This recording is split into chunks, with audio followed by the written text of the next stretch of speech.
batida na minha porta foi educada, quase hesitante. Num domingo de manhã, era o tipo de batida que tenta soar como se não fosse um incômodo. Pelo olho mágico, vi a frente unida. Minha mãe, meu pai e minha irmã, Sofia, estavam vestidos com seus casacos de inverno caros, parados no corredor do meu pequeno apartamento.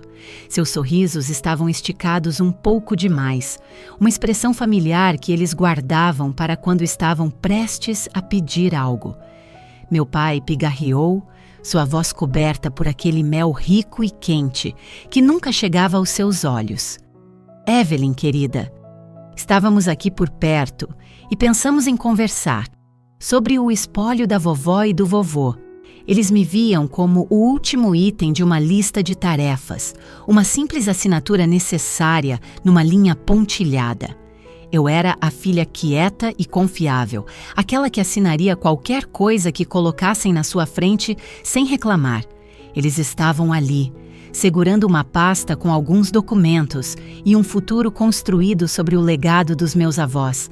Eles não tinham ideia de que os documentos mais importantes já estavam protocolados, a tinta seca há muito tempo.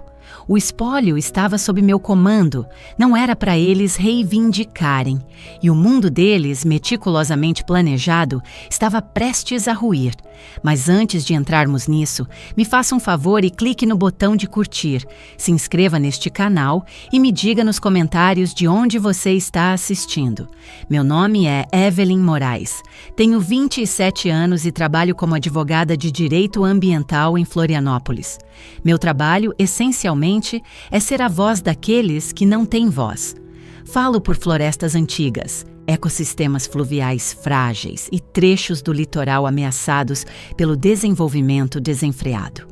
Construo meus casos a partir de fatos frios e concretos, de precedentes legais e estatutos obscuros, erguendo uma fortaleza de pura lógica para proteger os vulneráveis.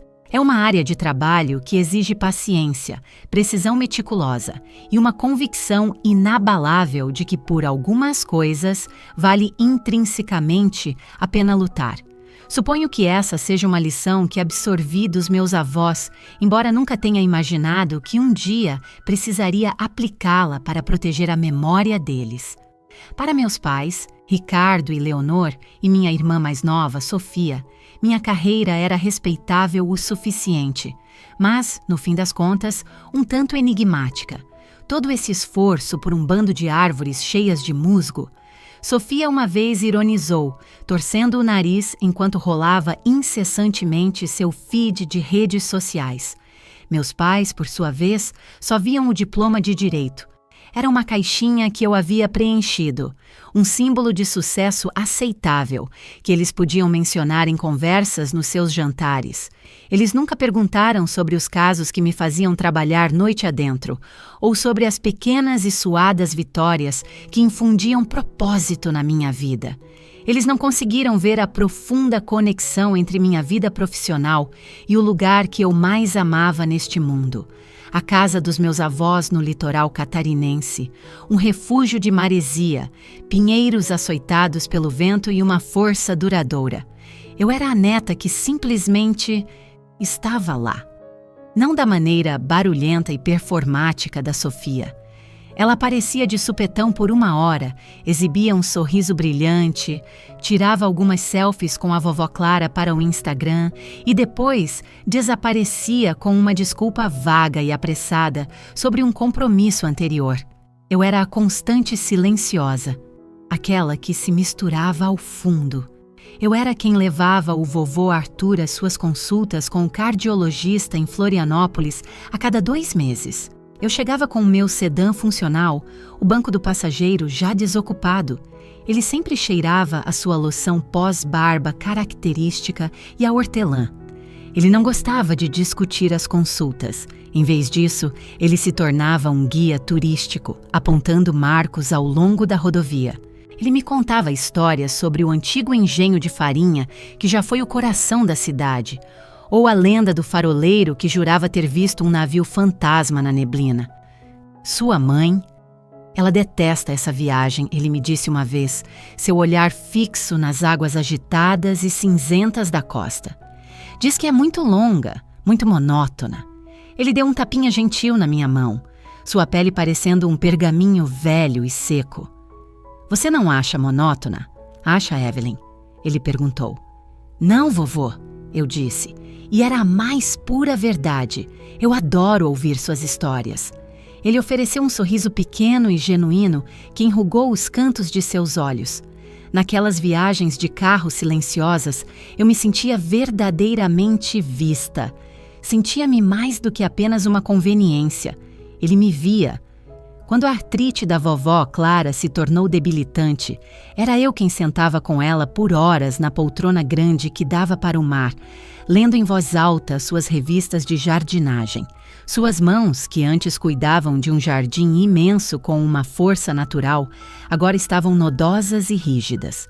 Nos dias ruins, quando a dor tornava impossível se concentrar, eu apenas sentava com ela, segurando sua mão enquanto ela cochilava. A casa se enchia de um silêncio confortável, pontuado apenas pelo bater rítmico das ondas e pelo tic-tac constante do relógio de pêndulo no corredor. Minha mãe ligava, sua voz sempre um pouco brilhante demais, um pouco alta demais. Como está minha paciente favorita? Ela cantarolava para a vovó. As ligações nunca duravam mais de 5 minutos. Ela não fazia perguntas reais e não esperava por respostas reais. Então ela desligava. Seu dever filial da semana considerado cumprido. Ela nunca veio para sentar no silêncio. Ela nunca segurou a mão da minha avó. Meus pais moravam a apenas 1 hora de mim, em um condomínio fechado impecável no subúrbio, onde os gramados eram perfeitamente aparados e todas as ansiedades eram cuidadosamente escondidas atrás de uma fachada de sucesso profissional. No entanto, eles sempre tinham uma desculpa para não fazer a viagem até o litoral. Papai tinha um campeonato de golfe. Mamãe tinha um almoço beneficente. Sofia tinha um brunch que ela absolutamente não podia perder. Mas quando meus avós precisavam de algo tangível, um remédio para comprar, uma torneira vazando para examinar, uma conta de seguro confusa para decifrar, era para mim que eles ligavam e eu sempre atendia. Eu nunca me importei. Eu os amava profundamente e ser necessária para eles me dava um senso de propósito. Era um ritmo quieto e constante de cuidado que se tornou a base do nosso relacionamento. Eu era útil, e na minha família, utilidade era frequentemente confundida com amor. Também era, invariavelmente, tida como certa. Nas reuniões de família, a dinâmica era deprimentemente previsível. Sofia era o centro das atenções, entretendo a todos com contos dramáticos de seu trabalho em marketing, ou sua mais recente e caótica aventura amorosa. Meus pais se agarravam a cada palavra dela, rindo, concordando e oferecendo conselhos não solicitados. Eu era a pessoa que silenciosamente reabastecia as taças de vinho, ajudava minha avó na cozinha, arrumando o caos crescente. Evelyn, seja um anjo e pegue outra garrafa de Chardonnay, meu pai gritava, seus olhos nunca deixando Sofia enquanto ela encenava algum drama do trabalho. Eu era uma função, um par de mãos úteis. 1 ano para a minha formatura da Faculdade de Direito, meus avós me deram um belo e clássico conjunto de caneta tinteiro. Para todos os documentos importantes que você vai assinar, vovó disse, seus olhos brilhando de orgulho. Fiquei profundamente comovida com a consideração deles. Mais tarde naquele dia, ouvi minha mãe conversando com minha tia no corredor. Eles a mimam, sabe? Disse ela, sua voz um estranho coquetel de ressentimento e desdém. Ela é a responsável. Ela sempre vai ficar bem. A Sofia é quem realmente precisa do nosso apoio. Ela tem muito mais potencial, muito mais carisma. Aquele foi o momento em que tudo se cristalizou. Aos olhos deles, minha confiabilidade não era uma virtude, era uma expectativa básica. Minha independência não era algo a ser celebrado, era um motivo para ser ignorada. Os dramas autocriados de Sofia exigiam a atenção constante deles. A fragilidade percebida dela requeria o apoio inabalável deles. Eu, a quieta e capaz, simplesmente estava lá. Uma peça funcional, mas, em última análise, invisível, da mobília da família. Doeu profundamente, mas eu enterrei a mágoa. Disse a mim mesma que a opinião deles não importava. Meu relacionamento com meus avós era sua própria recompensa.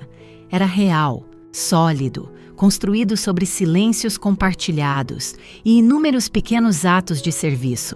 Eu me convenci de que isso era o suficiente. Então, o vovô Arthur morreu. Seu coração simplesmente parou uma manhã, enquanto ele lia o jornal.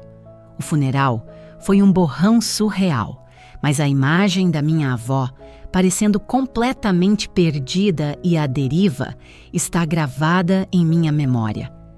Depois disso, a saúde dela declinou rapidamente. Eu me vi passando mais e mais fins de semana no litoral, gerenciando seus cuidados, pagando suas contas e garantindo que ela nunca estivesse sozinha. As visitas dos meus pais se tornaram ainda mais raras. É deprimente demais, disse minha mãe, vê-la assim. Mas eu sabia o verdadeiro motivo. Não era deprimente, era exigente. Exigia um nível de paciência e presença que eles simplesmente não estavam dispostos a dar. Eu era a solução. Enquanto eu estivesse cuidando de tudo, eles estavam livres para viver suas vidas, desonerados da realidade silenciosa e bagunçada do envelhecimento e da perda. Eles não viam a mulher que os criou. Eles viam um problema que eu estava resolvendo com eficiência. E eu continuei a resolvê-lo até o fim. Eu estava lá, segurando a mão da vovó Clara, quando ela finalmente se foi. Na quietude profunda que se seguiu ao seu último suspiro, senti uma estranha e solitária sensação de paz. Meu serviço estava completo. Eu havia cuidado deles até o fim. Eu nutria uma esperança ingênua de que minha família pudesse finalmente me ver, que eles pudessem reconhecer os anos de devoção silenciosa. Eu estava errada. Eles não viram a neta que havia dado seu tempo, sua energia e seu coração. Eles viram um caminho livre. O problema havia sido resolvido. O obstáculo havia desaparecido. Agora, tudo no que restava era o espólio. E pela primeira vez em muito, muito tempo, eles olharam para mim. Eles olharam para mim e viram algo de que precisavam desesperadamente. O dia do funeral da vovó Clara foi típico do sul do Brasil. O céu tinha a cor de concreto molhado e uma garoa fina e persistente se agarrava a tudo, fazendo o ar cheirar a terra úmida e pinho. Fiquei sob o abrigo da entrada da pequena capela litorânea, observando os convidados chegarem, seus guarda-chuvas pretos se abrindo um a um no estacionamento. Uma estranha dormência me envolveu. Um espaço vazio no peito, onde eu sentia que uma tempestade de luto deveria estar. Percebi que eu vinha lamentando em pequenas doses ao longo do último ano, nas horas silenciosas ao lado de sua cama, observando-a desaparecer lentamente. Esta cerimônia parecia mais uma formalidade, uma performance pública de uma dor que eu já havia processado em particular. Meus pais e Sofia chegaram juntos no SUV preto e reluzente do meu pai. Eles eram a imagem dos enlutados perfeitos. Papai usava um terno escuro bem cortado, seu rosto fixo em uma máscara sombria e estoica. Mamãe usava um vestido preto de bom gosto e pérolas, enxugando uma única lágrima artisticamente posicionada com um lenço de papel. Sofia era a mais dramática, com um chapéu de abas largas e óculos escuros, como se fosse uma celebridade em um funeral de estado. Eles me abraçaram, seus abraços rápidos e rígidos. "Você está aguentando bem?" Mamãe sussurrou, embora parecesse mais uma afirmação do que uma pergunta. Seus olhos já estavam percorrendo a multidão, fazendo um inventário de quem tinha vindo, quem tinha enviado flores. A cerimônia passou em uma névoa de elogios e hinos. Vizinhos e amigos falaram da bondade da vovó, de seu lendário jardim de dálias, de sua risada contagiante. Enquanto ouvia, senti uma pontada de perda genuína, uma dor aguda pela mulher vibrante que eles estavam descrevendo. Quando chegou a minha vez de falar, caminhei até o púlpito e olhei para os rostos reunidos. Mantive minhas palavras simples e breves. Falei sobre as mãos dela, como elas me ensinaram a fazer pão, como pacientemente capinaram seu jardim e como eu as segurei no final. Minha voz estava firme, quieta e clara. Ao terminar, senti a mão do meu pai nas minhas costas, um gesto que parecia de apoio para o público, mas que para mim pareceu um diretor empurrando um ator para fora do palco. A verdadeira performance, no entanto, começou na recepção, de volta à casa dos meus avós. Os cômodos estavam cheios de pessoas comendo canapés e falando em tons baixos e respeitosos. O ar estava denso com o cheiro de lírios e café recém-passado. Minha família se movia pelo espaço como anfitriões graciosos. Mas, com o passar das horas e a partida dos convidados, suas máscaras de luto começaram a escorregar. Eu estava na sala de estar, olhando para uma fotografia emoldurada dos meus avós no dia do casamento, quando minha mãe veio ficar ao meu lado. Eu esperava que ela compartilhasse uma memória, que oferecesse um momento de conexão. Em vez disso, ela soltou um suspiro baixo e avaliador e examinou o cômodo. Seus olhos não estavam suaves de nostalgia, estavam afiados de cálculo. Sabe, ela sussurrou, sua voz conspiratória, dava para derrubar uma parede bem ali. Ela gesticulou com o queixo em direção à cozinha. Isso realmente abriria o espaço. Imagine uma ilha grande, todos os eletrodomésticos novos. Este lugar poderia ficar espetacular com uma cozinha nova. Eu apenas a encarei. O cheiro dos lírios do funeral ainda estava pesado no ar. O avental favorito da minha avó ainda estava pendurado em um gancho perto da despensa. E minha mãe já estava planejando uma demolição. As palavras foram tão chocantes, tão completamente fora de lugar, que por um momento não consegui compreendê-las. Foi como ouvir um relatório do mercado de ações no meio de uma oração. "Mãe?", eu disse, minha voz quase inaudível. Ela se foi há apenas 2 dias. Ela acenou com a mão, de forma desdenhosa, como se meu sentimentalismo fosse uma mosca incômoda. "Estou apenas pensando no potencial, querida, no valor. Seus avós teriam querido que fôssemos práticos. Foi quando a primeira rachadura apareceu na minha dormência. Foi uma fissura fria e afiada de incredulidade. Práticos. Eles nem sequer esperaram as flores em seu caixão murcharem. Na hora seguinte, tornei-me uma observadora no Museu da Avareza da minha própria família." Meu pai estava no escritório com meu tio, não relembrando o amor do vovô por livros de história, mas discutindo impostos sobre a propriedade e leis de zoneamento. Só a metragem de frente para o mar já é uma mina de ouro. Ouvi-o dizer, sua voz baixa e animada. Sofia, enquanto isso, vagava pela casa tocando em móveis com um ar calculista. Eu a vi no quarto da minha avó, passando a mão sobre um espelho antigo com verso de prata, não vendo um objeto querido, mas um item para avaliação. Ela estava mentalmente etiquetando cada peça da vida de seus avós com um preço. Senti uma profunda sensação de violação. Eles estavam despindo a casa do amor e das memórias, deixando para trás apenas seu valor de mercado. Cada objeto, cada canto, guardava uma história para mim. O ponto desgastado no braço da poltrona do vovô, onde ele descansava o cotovelo, a fraca marca de altura a lápis para Sofia e para mim, escondida atrás da porta da despensa, as cortinas desbotadas pelo sol no quarto de hóspedes que a vovó mesma costurou. Para mim, essas coisas eram relíquias sagradas. Para eles, eram inventário. O momento final e esclarecedor veio quando os últimos convidados estavam de saída. Meus pais, minha irmã e eu estávamos na entrada. Meu pai bateu as mãos, um gesto de eficiência enérgica. "Tudo bem", disse ele, sua voz profissional. "Precisamos começar a pensar nos próximos passos. Contratar um corretor, esvaziar o lugar. Evelyn, você conhece a casa melhor do que ninguém. Pode ficar responsável por organizar todas as coisas pessoais deles. Não era um pedido, era uma delegação.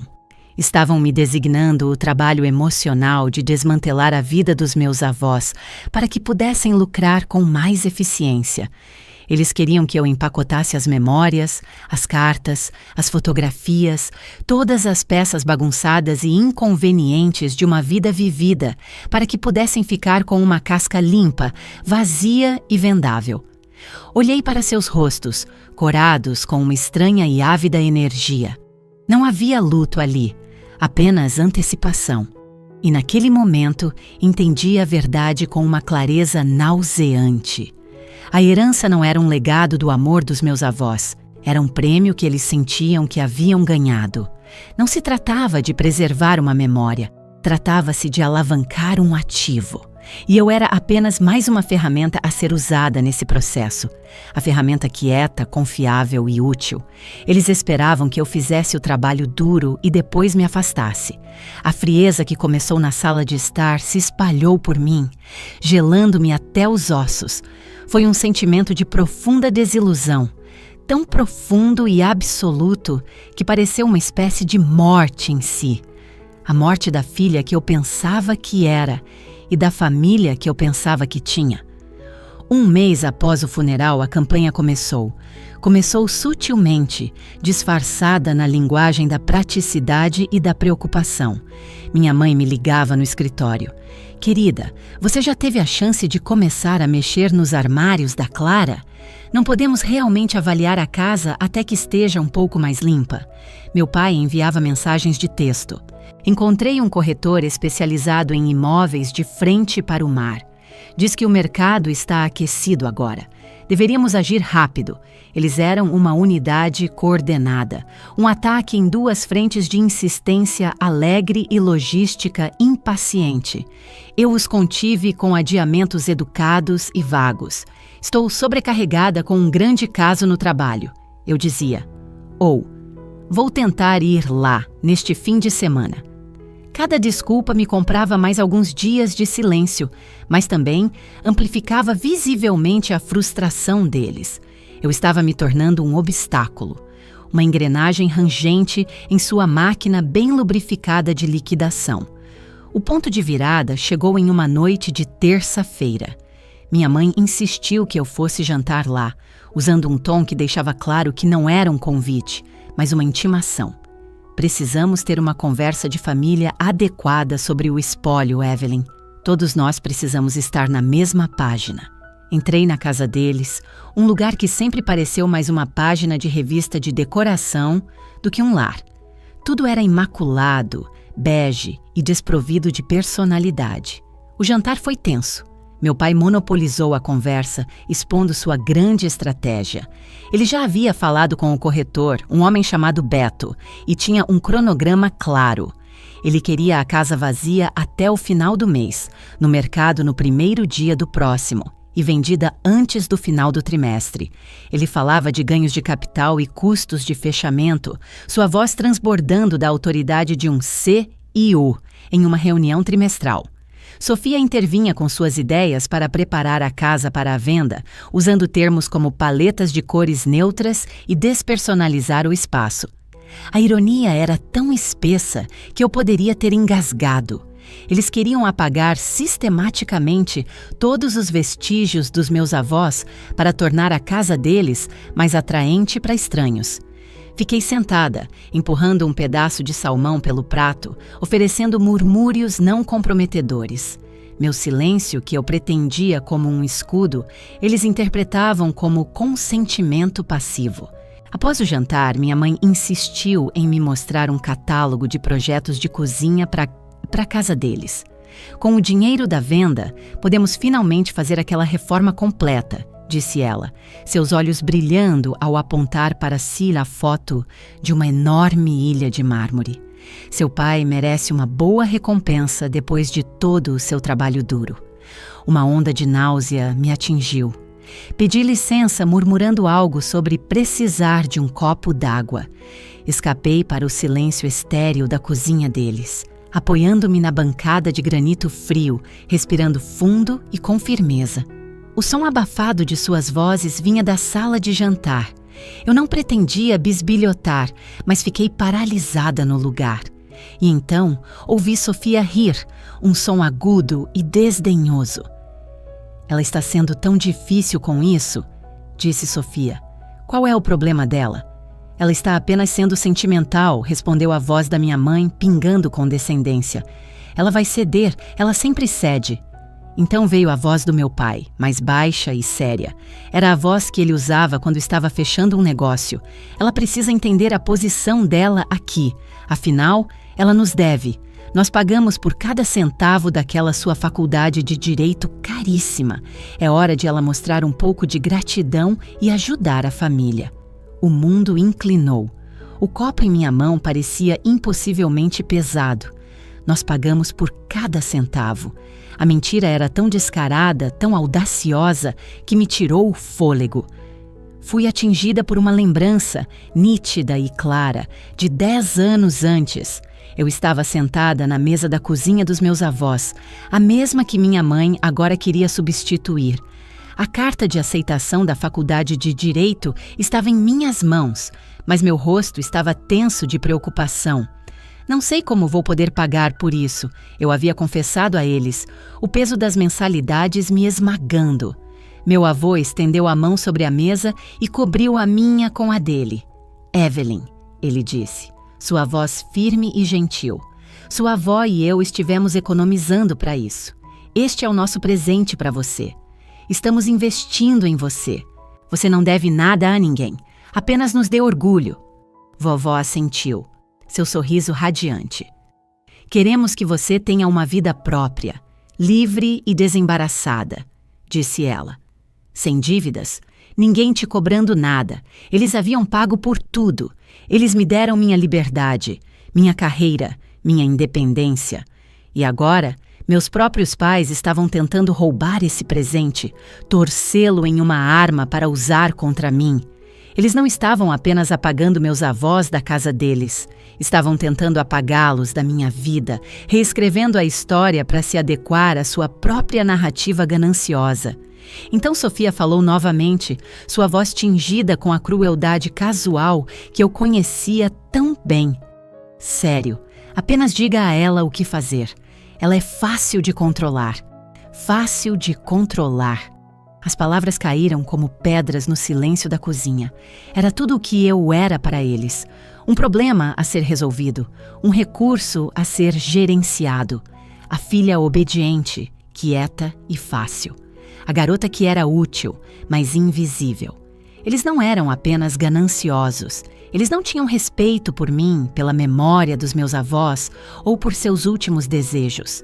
Eles haviam apagado meus anos de cuidado, minha devoção silenciosa e substituído por uma mentira transacional. Eu lhes devia. Algo dentro de mim não apenas rachou, endureceu. Foi uma mudança química, como água se transformando em gelo. A mágoa, a tristeza, o ressentimento silencioso que vinha fervendo por anos esfriou em algo sólido e afiado. Foi um momento de clareza absoluta e arrepiante.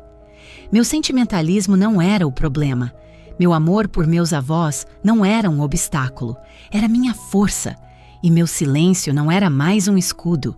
Estava prestes a se tornar uma arma. Afastei-me da bancada, meus movimentos calmos e deliberados. Voltei para a sala de jantar. Os três olharam para cima, a conversa parando abruptamente. Eles me viram ali, minha expressão indecifrável. "Tudo bem, querida?" minha mãe perguntou, seu sorriso vacilando. "Perfeitamente", eu disse, minha voz uniforme. "Vocês estão certos. Precisamos seguir em frente. Vou começar a limpar a casa neste fim de semana." O alívio inundou seus rostos. Meu pai sorriu. "Essa é a minha garota", disse ele. Eles viram minha conformidade. Eles ouviram minha rendição. Eles não tinham ideia de que estavam ouvindo uma declaração de guerra silenciosa. Eles achavam que tinham me controlado. Mal sabiam que tinham acabado de criar sua própria oposição, armada com um diploma de direito que não pagaram e uma memória que não podiam corromper. Minha vida efetivamente se dividiu em duas. De dia, eu era a Evelyn que eles conheciam, ou pelo menos a versão dela em que acreditavam. Eu era uma advogada de direito ambiental, submersa em processos e petições. Participei de depoimentos, discuti com advogados da parte contrária e redigi moções para proteger bacias hidrográficas e matas nativas. Meu trabalho era um refúgio, um reino onde a lógica reinava e a justiça, embora muitas vezes lenta, era alcançável. Eu sentava no meu escritório bem acima da cidade e lutava por pedaços da terra, canalizando minha raiva silenciosa e latente em argumentos meticulosos e inatacáveis. Meus colegas me viam como focada, talvez um pouco mais intensa do que o normal, mas atribuíam isso a um caso difícil. Eles não sabiam que o verdadeiro caso que eu estava construindo era profundamente pessoal. Então, às 5 da tarde, eu arrumava minha pasta, ia para casa, para meu pequeno e silencioso apartamento, e minha segunda vida começava. A mesa da minha sala de jantar, normalmente soterrada sob arquivos sobre preservação de manguezais, era agora o centro de comando para um tipo diferente de guerra. Troquei livros de direito ambiental por textos sobre sucessões e espólios. Imprimi todo o Código de Processo Civil de Santa Catarina, destacando seções com um marcador amarelo.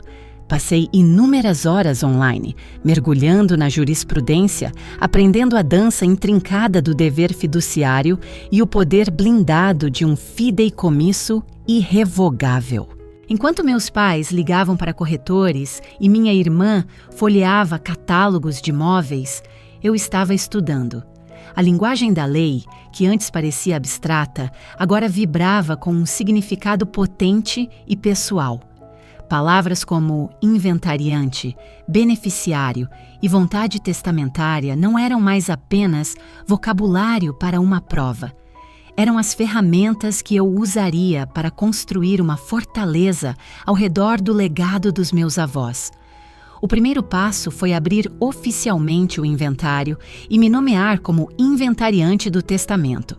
Meu pai havia arrogantemente presumido que o papel seria dele. Mas uma semana após o incidente da escuta, visitei meu pequeno cofre no banco. Dentro havia um envelope pardo que meu avô me dera 2 anos antes. Não abra isso até que eu me vá. Ele havia instruído, seus olhos sérios. E não mencione a seus pais. É melhor assim. Dentro estava seu testamento, nítido e oficial. E na segunda página, em linguagem clara e inequívoca, ele me nomeara Evelyn Moraes, como a única inventariante de seu espólio. Um adendo curto, escrito à mão, estava anexado, alterando uma versão anterior. Evelyn foi quem cuidou de nós, ele escreveu. Ela entende o que é importante. Confio plenamente em seu julgamento. As palavras eram um escudo, um presente do além. A presunção de controle do meu pai era legalmente infundada. Ele apenas não sabia disso ainda. Protocolei a papelada no tribunal. Foi um processo burocrático e silencioso, sem drama. Apenas formulários preenchidos em 3 vias e uma taxa de protocolo. Em poucas semanas, o tribunal enviou de volta o termo de compromisso de inventariante. Eu estava no controle. Legalmente. Completamente. Eu disse à minha família que estava cuidando da papelada inicial, uma frase vaga que eles aceitaram sem questionar. Eles presumiram que eu estava apenas fazendo o trabalho braçal antes de entregar as rédeas ao meu pai. Eles me viam como sua secretária, não como sua estrategista. Suas ligações e mensagens continuaram, uma batida constante de ganância. O Beto, o corretor, quer saber quando pode passar para tirar fotos. Meu pai mandou uma mensagem. Eu respondia: o espólio ainda está sendo processado. Avisarei quando for um bom momento. Minha mãe ligava, sua voz doce e venenosa. Sofia e eu vimos o sofá seccional mais perfeito para a sala da casa de praia. Realmente iluminaria o ambiente para a venda. Eu dizia: vamos adiar qualquer compra por enquanto, mãe. Os bens do espólio estão bloqueados durante o inventário. Cada conversa era um cuidadoso jogo de xadrez. Eu lhes dava informações suficientes para mantê-los aplacados, jargão legal suficiente para fazê-los pensar que os atrasos eram normais e burocráticos. A impaciência deles era minha aliada. Quanto mais eles pressionavam, mais revelavam seu foco obstinado no dinheiro, o que era toda a confirmação de que eu precisava de que estava fazendo a coisa certa. Meu plano começou a tomar forma durante aquelas longas noites de estudo. A casa ficava em um trecho intocado do litoral catarinense, com vista para uma reserva marinha protegida. Meus avós não apenas moravam lá, eles eram seus guardiões. Vovô havia sido voluntário na vigilância costeira local, e os jardins da vovó estavam cheios de plantas nativas, que sustentavam a vida selvagem local. Meu trabalho como advogada ambiental não estava separado de seu legado, era uma continuação dele. A ideia, quando veio, pareceu menos uma invenção e mais uma descoberta. Era uma síntese perfeita do meu amor por eles e do trabalho da minha vida. Eu não apenas salvaria a casa deles, eu a transformaria. Usaria seus bens não para uma reforma de cozinha, mas para um propósito que os teria deixado orgulhosos. Comecei a redigir os documentos para a Fundação Moraes para a Conservação e Educação Costeira. Seria uma fundação de caridade, irrevogável.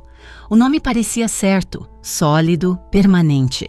A missão da fundação seria dupla: financiar pesquisas em biologia marinha na universidade local e fornecer bolsas de estudo para estudantes de baixa renda que quisessem seguir carreira em ciências ambientais. A casa em si não seria vendida.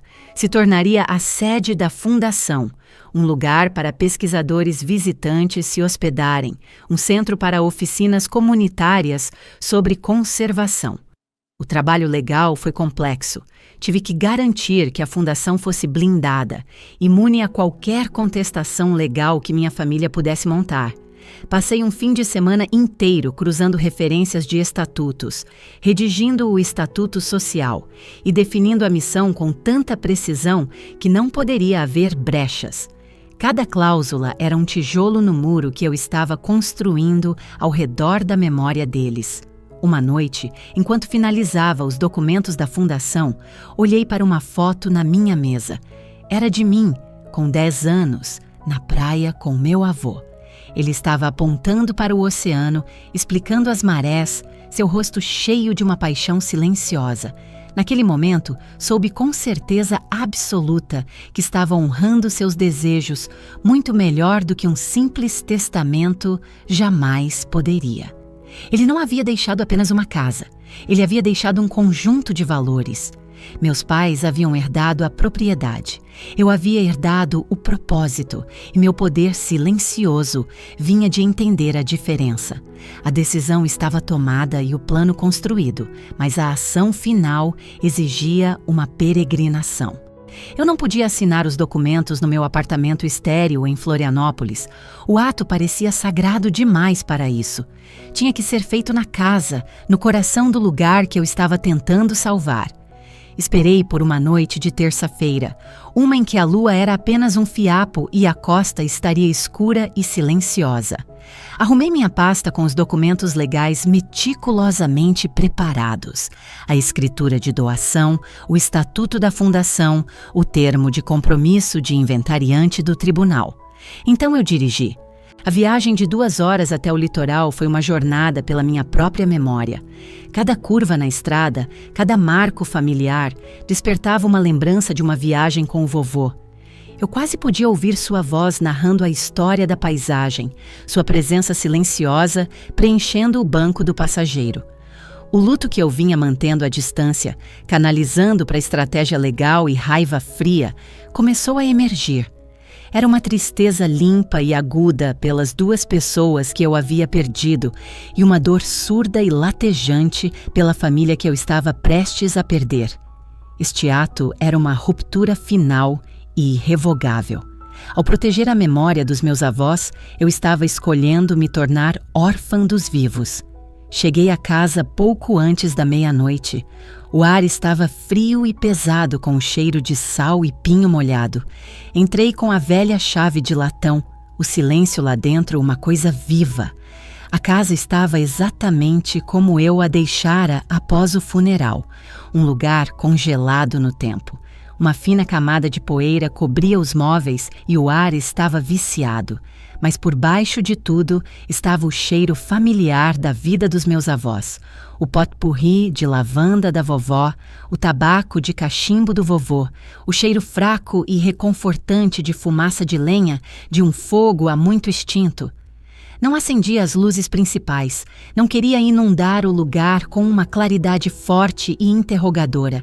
Em vez disso, movi-me pelos cômodos escuros, minha mão deslizando pelas paredes, deixando a fraca luz da lua me guiar.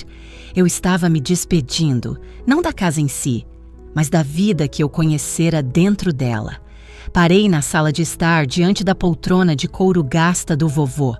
Podia imaginá-lo tão claramente, sentado ali com um livro no colo, a luminária de leitura iluminando as páginas. Esta foi a cadeira onde ele me explicou o mundo. Passei a mão sobre o couro rachado, o material frio e liso, um elo tangível com ele. Entrei no quarto deles. A coleção de conchas da vovó ainda estava arrumada na janela. Seu perfume permanecia nos travesseiros da cama, bem arrumada. Por um momento, o peso do que eu estava prestes a fazer pareceu imenso, um ato de arrogância suprema. Quem era eu para decidir o destino de tudo isso? Quem era eu para me opor à minha própria família? A dúvida era uma mão fria apertando meu coração. Então, meus olhos pousaram na pequena foto emoldurada em sua mesinha de cabeceira. Era uma foto dela e do vovô comigo, tirada no dia da minha formatura da faculdade. Eles estavam radiantes, seus rostos iluminados por um orgulho tão puro e incondicional que parecia um calor físico no quarto frio. Eles não estavam apenas orgulhosos do diploma, estavam orgulhosos da pessoa em que eu estava me tornando. Uma pessoa que lutava por aquilo em que acreditava, que entendia o valor das coisas que não podiam ser compradas ou vendidas. Eles haviam investido em mim, não como um meio para um fim, mas como um fim em si mesma. A dúvida recuou, substituída por uma certeza feroz e silenciosa. Eu não estava destruindo seu legado, estava cumprindo-o. Com minha resolução fortalecida, fui para a cozinha. Este era o verdadeiro coração da casa, o lugar de calor e nutrição, de longas conversas com xícaras de chá. Coloquei minha pasta na pesada mesa de carvalho, onde eu fazia o dever de casa quando criança, onde a vovó me ensinou a sovar pão. Peguei uma única e antiga luminária de banqueiro e a acendi. Uma piscina de luz dourada e quente se espalhou pela mesa, empurrando as sombras para trás. Um por um, arrumei os documentos. Eles representavam centenas de horas de estudo secreto, de cuidadosa redação e revisão. A escritura de doação, transferindo a propriedade do imóvel. O Estatuto Social da Fundação Moraes. O instrumento do fideicomisso, um documento denso delineando a missão da fundação, sua governança, seu propósito. Estava tudo lá, uma fortaleza de papel e tinta. Sentei-me, respirei fundo e peguei a caneta tinteiro cara que comprei para esta ocasião específica. Seu peso parecia sólido e sério em minha mão. Li a primeira página do Estatuto uma última vez. A Fundação Moraes, começava, é estabelecida em memória amorosa de Arthur e Clara Moraes, para preservar a beleza natural do litoral catarinense e para apoiar a próxima geração de seus guardiões. Minha mão pairou sobre a linha da assinatura. Este era o ponto sem retorno. O traço desta caneta seria uma declaração de guerra à minha família, mas também seria o maior ato de amor que eu poderia oferecer aos meus avós. Pensei nas palavras de minha mãe no funeral. Este lugar poderia ficar espetacular com uma cozinha nova. Pensei na mentira do meu pai. Nós pagamos por cada centavo. Pensei no desdém de Sofia. Ela é fácil de controlar. E então pensei na voz do meu avô. Nos dê orgulho. Toquei a ponta da caneta no papel. A tinta fluiu, preta e permanente. Assinei meu nome, Evelyn Moraes, inventariante. Assinei na escritura. Assinei no estatuto. Assinei em todas as páginas que o exigiam. Minha assinatura estava firme. Minha mão não tremeu.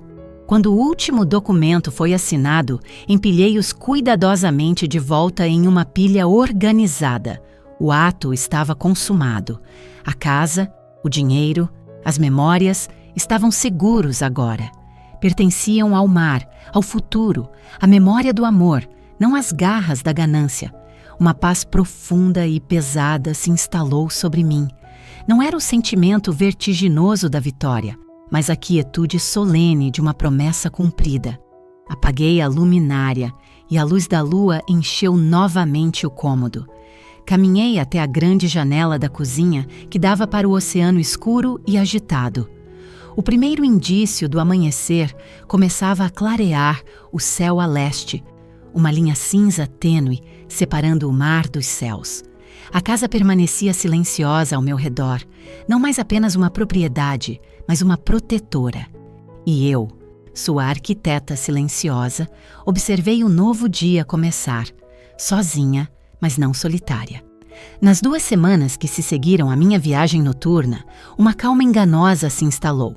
Protocolei os documentos assinados e autenticados na comarca e no estado.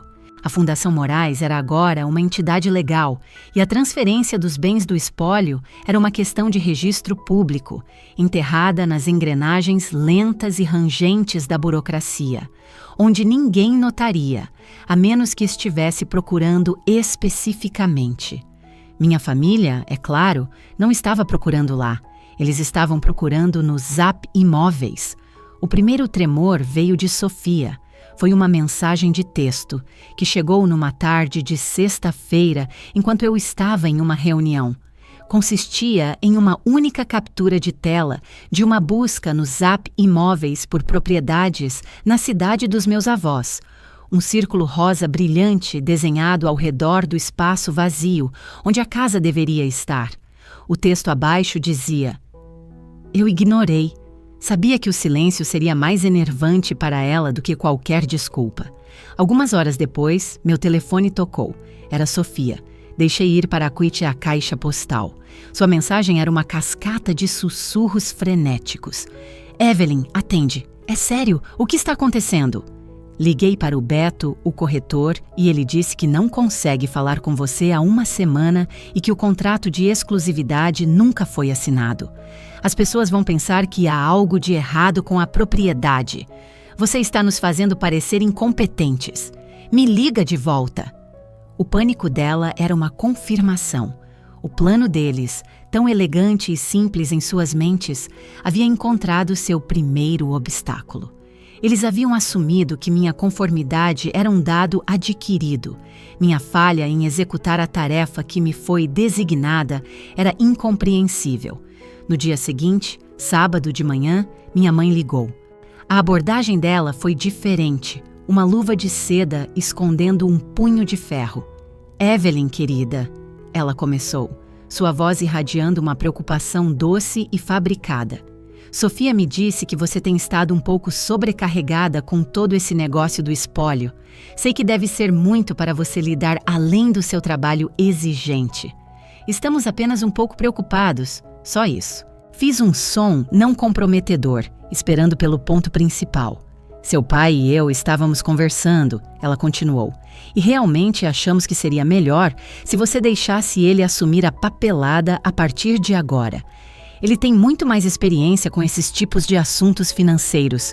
Não queremos que você tenha que carregar esse fardo sozinha. A oferta era uma obra-prima de condescendência. Ela estava enquadrando minha inação deliberada como incompetência, minha estratégia cuidadosa como o tropeço de uma criança sobrecarregada. Eles queriam retomar o controle, corrigir o erro de um dia terem me confiado a menor responsabilidade. Isso é atencioso da sua parte, mãe, eu disse, minha voz calma e uniforme. Escolhi minhas palavras com a precisão de uma advogada. Mas não há necessidade de se preocupar. Como inventariante, tenho o dever legal e fiduciário de administrar os assuntos do espólio. Tudo está prosseguindo de acordo com os canais legais adequados. É um processo lento. Mas o corretor... Ela começou. O espólio ainda não está em posição de celebrar quaisquer contratos. Eu a interrompi suavemente. Manterei vocês informados sobre quaisquer desenvolvimentos significativos. Houve um momento de silêncio frustrado do outro lado. Eu havia usado a linguagem da lei como um escudo, um muro de procedimento inescrutável com o qual ela não podia discutir. Ela não entendia o que dever fiduciário significava, mas entendia que soava oficial e final. Ela encerrou a ligação com um tenso. Bem, tudo bem então, querida. Apenas nos mantenha informados. Se a arma da minha mãe era a manipulação, a do meu pai era uma marreta. Ele ligou 1 hora depois. Não houve pretexto, nenhuma falsa preocupação. Apenas raiva pura e não filtrada. Evelyn, que diabos você pensa que está fazendo? Ele berrou ao telefone. Tive que afastá-lo do ouvido. O Beto acabou de me ligar de novo. Ele disse que você ainda não assinou os papéis da venda. Ele tem compradores na fila, ofertas à vista. Você tem alguma ideia de quanto dinheiro está nos custando ao enrolar? O mercado está no auge. Cada dia que você espera é dinheiro jogado fora. Deixei-o desabafar, suas palavras uma onda de fúria e direito. Ele não estava apenas com raiva, estava ofendido. Sua autoridade, que ele acreditava ser absoluta dentro da nossa família, havia sido ignorada. Quando ele finalmente parou para respirar, eu falei, meu tom tão plano e calmo quanto um lago congelado. Pai, minha responsabilidade é com o espólio, não com o mercado. Estou lidando com as coisas da maneira que eu, como inventariante, determinei ser do melhor interesse do espólio, de acordo com os termos do testamento. Eu sei o que é do melhor interesse do espólio, ele gritou. Vender aquela casa pelo maior valor. Que outro interesse poderia haver? Sua pergunta ficou no ar, um resumo perfeito de toda a sua visão de mundo. Ele não conseguia conceber uma realidade onde melhor interesse não se traduzisse diretamente em lucro máximo. Não vou debater isso com você, eu disse em voz baixa. Minhas decisões são finais. Você vai ter notícias do meu advogado, ele ameaçou. Um último esforço para me intimidar. Você não tem um advogado, pai, respondi.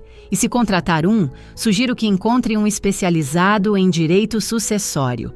Ele poderá explicar meus deveres como inventariante para você. Tenha uma boa tarde. Desliguei antes que ele pudesse responder. Meu coração estava acelerado, mas minhas mãos estavam firmes. Eu havia enfrentado sua raiva, a ferramenta que ele usara para controlar nossa família por anos, e não havia vacilado. A ligação final veio de Sofia naquela noite. Ela havia mudado de tática novamente, agora fazendo o papel da irmã preocupada e prestativa.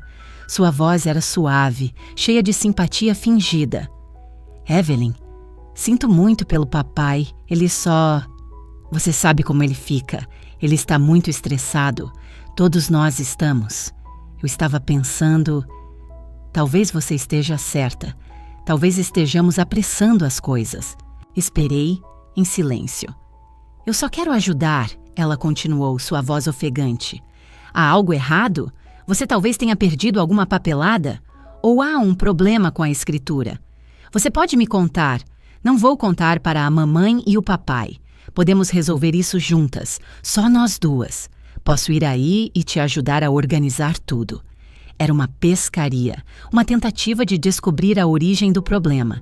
Sua oferta de ajudar era uma oferta para espionar. Eles ainda acreditavam que tudo isso era resultado da minha incompetência, uma bagunça que eles precisavam desvendar. A ideia de que minhas ações eram deliberadas, estratégicas e perfeitamente legais estava tão fora de seu campo de imaginação que nem sequer lhes ocorreu como uma possibilidade. Eles pensavam que eu havia perdido o controle da situação. Mal sabiam que pela primeira vez na minha vida eu era a única que estava no controle. Agradeço a oferta, Sofia. eu disse, minha voz gentil, mas firme. Mas está tudo sob controle. Não há nada com que se preocupar. Encerrei a ligação, deixando-a com nada além da minha calma e irritante segurança. As linhas de comunicação silenciaram depois disso. A pressão havia falhado. Suas ligações, passando do pânico à manipulação, a raiva e a espionagem, haviam se quebrado contra o muro da minha resolução silenciosa. Eu sabia o que viria a seguir. Se suas ligações não funcionassem, eles viriam pessoalmente. O confronto era inevitável. Eu só tinha que esperar a batida na porta. A batida veio no sábado seguinte. Não foi uma batida tímida e educada, mas firme e insistente. Eles não iam mais esperar. Olhei pelo olho mágico da porta do meu apartamento e vi os três, dispostos na minha soleira como uma delegação hostil. Meu pai estava no centro com o maxilar cerrado, uma pasta de couro debaixo do braço. Minha mãe estava ao lado dele, segurando uma caixa de confeitaria amarrada com uma fita alegre. Sofia pairava atrás deles, com os braços cruzados, o rosto uma máscara de impaciência. Eles vieram como uma frente unida, uma equipe de intimidação e falso charme. Respirei fundo, alisei a frente do meu suéter cinza simples e abri a porta. Evelyn! Minha mãe cantarolou, seu sorriso uma coisa brilhante e frágil. Ficamos preocupados quando não tivemos notícias suas. Trouxemos seus scones de limão favoritos daquela padaria que você gosta. Ela me empurrou a caixa. Era uma oferta de paz, um adereço. Entrem, eu disse, minha voz neutra. Eles entraram, trazendo o frio do ar de fora e uma atmosfera de expectativa tensa para minha pequena sala de estar. Meu apartamento, geralmente meu santuário, de repente pareceu invadido pelo perfume forte da minha mãe e pela visão da bolsa de grife de Sofia, que custava mais que o meu sofá. Eles se acomodaram no meu sofá enquanto eu colocava a caixa de scones na mesinha de centro, deixando-a fechada. Meu pai, nunca de rodeios, foi direto ao ponto. Ele colocou sua pasta de couro na mesa com um baque decisivo. Evelyn, não temos tempo para mais joguinhos. Ele começou, sua voz baixa e autoritária. Sua mãe e eu fomos extremamente pacientes, mas seu comportamento é inaceitável. Encontramos um comprador para a casa. Minha mãe interveio, inclinando-se para a frente como se compartilhasse um segredo maravilhoso. Um casal adorável da Califórnia. Eles estão oferecendo tudo à vista, 20% acima do preço que estávamos planejando. É uma oferta incrível. Seríamos tolos em deixar passar. Meu pai assentiu, abrindo sua pasta. O Beto conseguiu a oferta com base apenas na reputação dele. Tudo o que você precisa fazer é assinar o contrato de compra e venda. Nós o trouxemos. Ele deslizou um documento grosso pela mesinha de centro em minha direção. Era seu cheque-mate. Ele havia assumido o controle, resolvido o problema e agora estava aqui simplesmente para coletar minha assinatura. O selo final de sua autoridade. Ele se recostou, confiante, sua expressão dizendo claramente: os adultos estão no comando agora. Olhei para o documento. Depois olhei para seus 3 rostos expectantes. Eles estavam tão seguros de si, tão convencidos de sua vitória. O momento para o qual eu me preparei havia chegado. Não peguei os papéis deles. Em vez disso, levantei-me da minha cadeira, meus movimentos sem pressa, e caminhei até a pequena escrivaninha no canto da minha sala. Abri uma gaveta e tirei uma pasta parda simples. Ela continha apenas 2 documentos, uma cópia da nova escritura da propriedade dos meus avós e a página de rosto do Estatuto da Fundação Moraes. Voltei para a mesinha de centro e, sem uma palavra, coloquei minha pasta diretamente sobre o contrato do meu pai. O gesto foi silencioso, mas silenciou a sala. Meu pai encarou a pasta, um lampejo de irritação cruzando seu rosto. O que é isso? Sofia, sempre impaciente, estendeu a mão e abriu a capa. Minha mãe e meu pai se inclinaram, suas cabeças juntas enquanto examinavam a página de cima. Observei seus rostos, um estudo em compreensão em câmera lenta. Vi os olhos de Sofia percorrerem as primeiras linhas da escritura da propriedade. Vi sua testa franzir em confusão, depois seus lábios se entreabrirem em descrença. Seu rosto, tão cuidadosamente maquiado, pareceu perder toda a cor de uma vez. O que isso diz? Minha mãe sussurrou, a mão voando para suas pérolas. Sofia olhou para mim, seus olhos arregalados com uma mistura de choque e horror crescente. Ela leu as palavras em voz alta, sua voz um sussurro tenso e incrédulo. Isso diz: nesta data, a propriedade localizada na Estrada do Farol, 14, foi irrevogavelmente transferida e doada do espólio de Arthur e Clara Moraes para a Fundação Moraes. Meu pai arrancou o papel dela. Seus olhos, acostumados a escanear contratos em busca de brechas e vantagens, devoraram o texto legal. Eu vi o momento em que a realidade o atingiu. O jargão legal era impenetrável, a transferência absoluta. Ele olhou do papel para o meu rosto, o seu tornando-se um vermelho escuro e manchado. O que é a Fundação Moraes? Ele exigiu, as palavras mal escapando de sua mandíbula cerrada. O que você fez? Encarei seu olhar furioso sem vacilar. Deixei o silêncio pairar no ar por um instante, permitindo que todo o peso da nova realidade se abatesse sobre eles. Então, eu lhes dei a verdade simples e devastadora. A Fundação Moraes é uma organização de caridade que eu estabeleci em nome da vovó e do vovô. Eu disse, minha voz tão calma e clara quanto um sino. Como inventariante legalmente nomeada do testamento, exerci meu dever fiduciário de dispor dos bens do espólio de uma maneira que honre o legado deles. A casa, as economias, os investimentos, tudo isso agora pertence à fundação. Eles me encararam, suas mentes lutando para processar o golpe que havia acontecido bem debaixo de seus narizes. Eles viram o fim de seu sonho.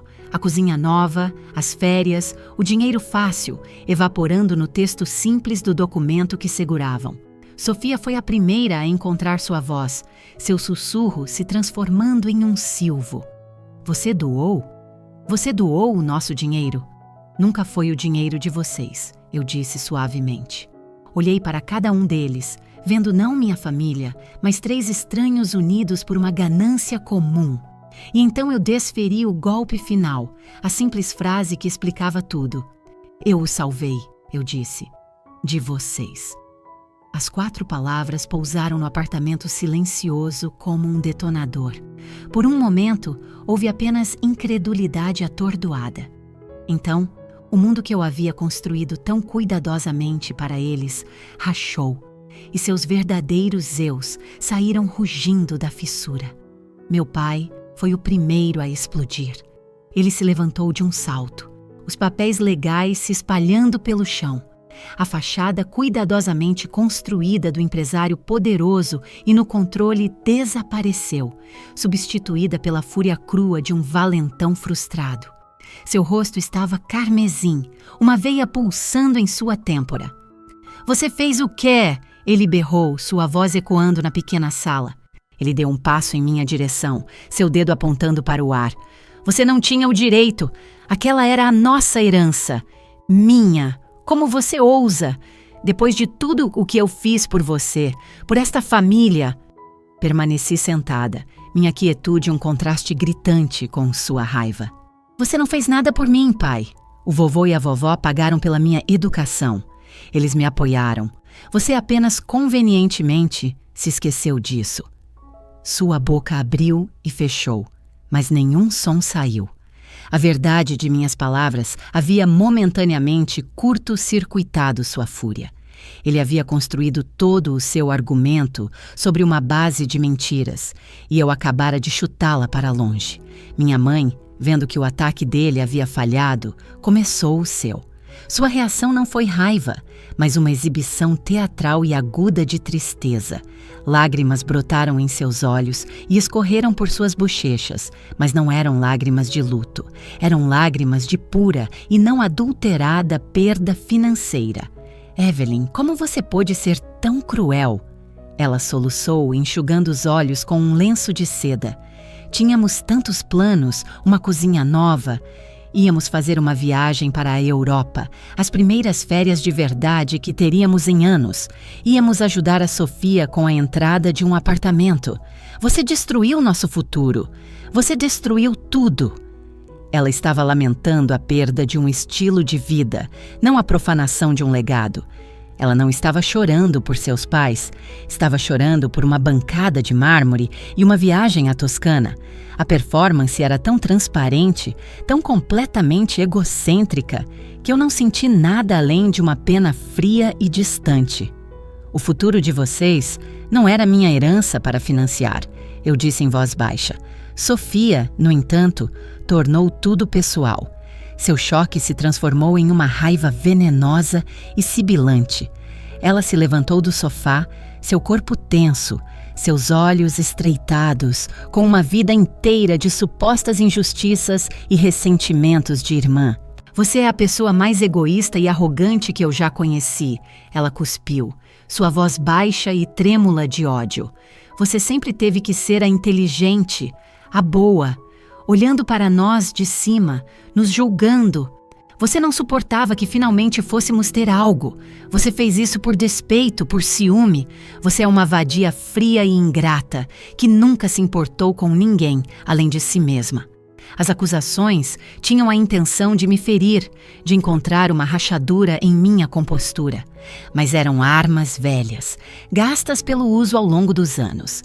Eu já tinha ouvido variações delas a vida inteira.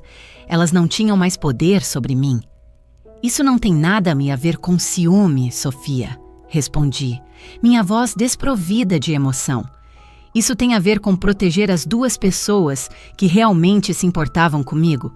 Meu pai encontrou sua voz novamente, sua raiva agora misturada com uma busca desesperada e ávida por uma fraqueza em minha posição. Vou te processar, ele rosnou. Vou te levar ao tribunal. Vou fazer com que você perca sua licença da OAB por isso. Você roubou desta família.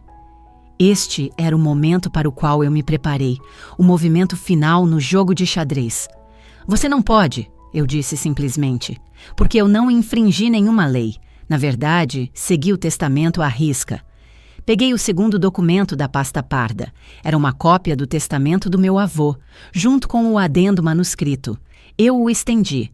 O vovô alterou o testamento dele há 2 anos. Ele removeu você como inventariante e me nomeou. Meu pai congelou, a mão a meio caminho de pegar o documento. Li a linha crucial em voz alta, minha voz firme. Nomeio minha neta, Evelyn Moraes, como única inventariante do meu espólio.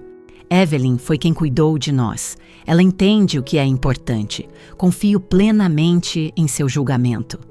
Deixei as palavras assentarem, um testamento final e inegável do além. Meu dever fiduciário como inventariante é honrar seus desejos. E decidi que uma fundação de caridade que incorpora seus valores é um legado mais adequado do que vender a casa deles para o maior lance para financiar seus estilos de vida. Eu o honrei. Vocês queriam apagá-lo. Um silêncio terrível e derrotado caiu sobre a sala. Eles não tinham mais nada. Sua raiva, suas lágrimas, seus insultos, suas ameaças, tudo havia sido inútil. Eu os havia superado em cada movimento, não com paixão, mas com precisão e lei. Minha mãe foi quem proferiu a acusação final e previsível.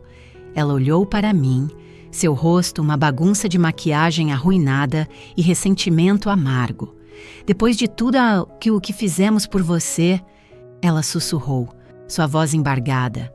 Você é a filha mais ingrata que um pai poderia ter. Olhei de volta para ela, para meu pai, para minha irmã. Vi a ruína do que deveria ser minha família e senti uma profunda sensação de libertação.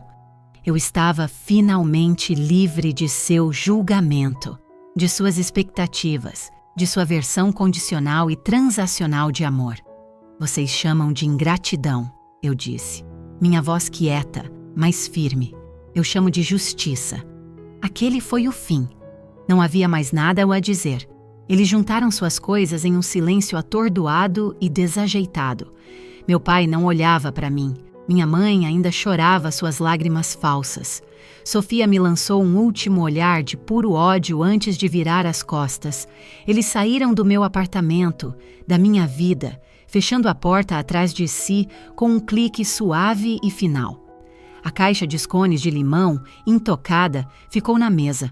Um triste monumento à sua missão fracassada. O silêncio que eles deixaram para trás foi o som mais limpo e pacífico que eu já tinha ouvido. Os meses que se seguiram ao confronto foram silenciosos. A tempestade havia passado, deixando para trás uma paz estranha e estéril. Como eu previ, chegou uma carta de um advogado que meu pai contratou, cheia de ameaças arrogantes e jargão jurídico. Minha resposta foi simples. Uma carta educada de 2 parágrafos, referenciando minha posição legal como inventariante e anexando uma cópia do testamento alterado do meu avô. Nunca mais ouvi falar do advogado. Houve algumas mensagens de voz raivosas e desconexas que apaguei sem ouvir até o fim. E então, nada. O silêncio foi absoluto. Minha família me extirpou de suas vidas tão cirurgicamente quanto um médico remove um tumor. Houve um custo para a minha vitória. Havia dias em que uma solidão profunda me invadia, um luto pela família que eu gostaria de ter tido, não a que eu tive. Eu escolhi ser uma ilha, e às vezes o isolamento era uma dor fria e vazia. Mas então eu me lembrava da minha mãe, chorando por uma cozinha, do rosto do meu pai contorcido pela ganância, e eu sabia que tinha feito a única escolha possível. Eu havia escolhido a integridade em vez da obrigação, a memória em vez do dinheiro. No final da primavera, quase 6 meses depois de ter assinado os papéis, dirigi até o litoral. Era um dia claro e ensolarado, o céu de um azul brilhante, o mar cintilando sob o sol. Ao fazer a última curva na estrada, vi a casa, de pé, robusta e orgulhosa contra as falésias. E lá, no final da entrada de carros, havia uma placa nova. Estava lindamente esculpida em um pedaço de madeira flutuante envelhecida. Dizia: Fundação Moraes para a Conservação Costeira. Visitas com hora marcada. Meu coração se encheu de um sentimento tão poderoso que quase me tirou o fôlego. Era real. A coisa que eu havia construído em segredo, a fortaleza que eu havia erguido com tinta e lei, era agora um lugar real no mundo, sólido e duradouro. Estacionei e entrei. A casa não estava mais silenciosa e vazia. Estava cheia de uma energia silenciosa e proposital. A sala de estar havia sido transformada em uma pequena biblioteca e espaço de trabalho. Livros sobre biologia marinha e oceanografia alinhavam-se nas prateleiras onde antes ficavam os romances da vovó. Na sala de jantar, 2 jovens estagiários da universidade local estavam debruçados sobre cartas náuticas. A conversa deles, um murmúrio baixo e focado. O lugar estava vivo, zumbindo com o propósito que eu havia imaginado. Uma mulher na casa dos 50, com um rosto caloroso e curtido pelo sol, se apresentou como doutora. Anya Sharma, a primeira diretora da fundação, uma renomada bióloga marinha que eu havia contratado para administrar as operações. Ela me cumprimentou com um aperto de mão firme e olhos brilhantes. Evelyn, que bom te ver! Acabamos de conseguir as licenças finais para o projeto de monitoramento do Recife offshore. O presente dos seus avós já está fazendo a diferença. Ela me entregou uma pequena pilha de correspondências que havia chegado para mim. Agradeci e peguei, precisando de um momento para mim. Saí para lá à varanda dos fundos, aquela com vista para o oceano. A brisa do mar estava fria no meu rosto. Sentei-me em uma das velhas cadeiras de balanço de madeira, a favorita do meu avô. Vasculhei a correspondência. Algumas contas relacionadas à fundação, um boletim informativo de um grupo de conservação e um envelope fino com o brasão da universidade no canto. Eu o abri. Era uma carta, escrita em uma caligrafia jovem e organizada. Prezada Senhora Moraes, começava. Meu nome é Léo. Sou estudante do 2º ano da Universidade Federal de Santa Catarina e estou escrevendo para agradecer. Sou o primeiro bolsista da Fundação Moraes. Cresci em uma pequena cidade do interior e quis ser biólogo marinho desde que me entendo por gente. Passei horas assistindo a documentários sobre o oceano, mas nunca pensei que conseguiria pagar por um curso universitário que me permitisse estudá-lo de verdade. Minha família não tem muito dinheiro e eu estava prestes a desistir do meu sonho. Então, recebi a carta dizendo que havia ganhado sua bolsa. Isso mudou tudo para mim. Por causa da sua fundação, não estou apenas estudando biologia marinha, estou vivendo meu sonho.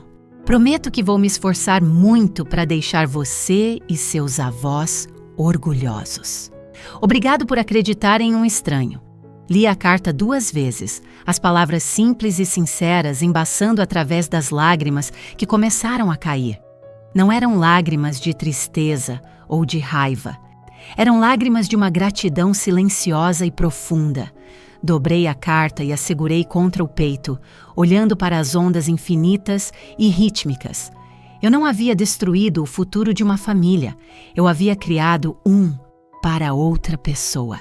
Eu havia honrado meus avós de uma forma que se propagaria, tocando vidas, protegendo o litoral que eles amavam, criando o bem no mundo muito depois de todos nós termos partido. Meu pai havia gritado, minha mãe havia chorado, minha irmã havia sibilado. Eles pensavam que o poder era barulhento e agressivo, uma força que dobrava os outros à sua vontade. Mas eles estavam errados. O poder nem sempre ruge. Às vezes, é tão silencioso quanto o virar de uma página em um livro de direito. Às vezes, é escrito no traço firme de uma caneta em um quarto silencioso e iluminado por uma luminária. É selado não na raiva, mas no silêncio. E sua verdadeira medida não está no que você tira, mas no que você constrói e no que você escolhe proteger. O mar se lembra. E agora, o mundo também se lembraria. Fim da história.